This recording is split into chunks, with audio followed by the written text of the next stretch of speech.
You don't give it a name as prompt engineering. We are having chief AI officers as a title, right? So titles are going to be there.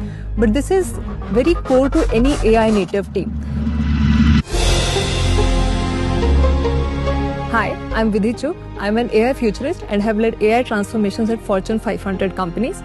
And I'm also part of Futurance Leadership Council. Definitely, when we are talking about startups, speed is important. And when you add the layer of AI on top of it, the complexity that comes with AI solutions, right, that takes that entire ambiguity to next level. So prompt engineering was a phase where it was more of a trial and error, typical to when an AI project happens. You try a lot many things, you see how it's working, you take the feedback, come back, nudge things a bit, and then you see finally what is working. So that was prompt engineering till now.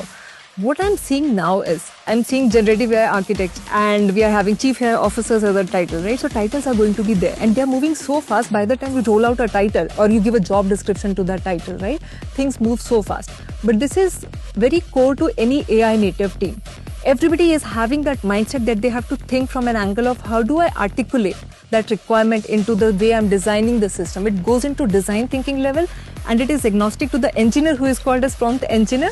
It's also in the product people who are shaping that conversation with the customers, how their product gets perceived in the market. The moat lies basically in finding the workflows that meet the customer problem. So you basically have to be in the shoes of the customer, like see what their pain problems are and what existing workflows are they already having and how can those workflows be improved.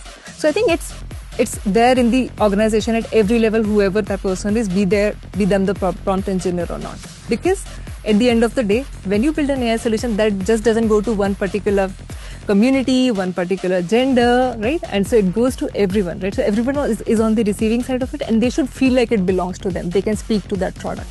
Chaos is always going to be part of startups, right? And then the chaos which gets added because of the AI flavor kind of makes the situation even crueler.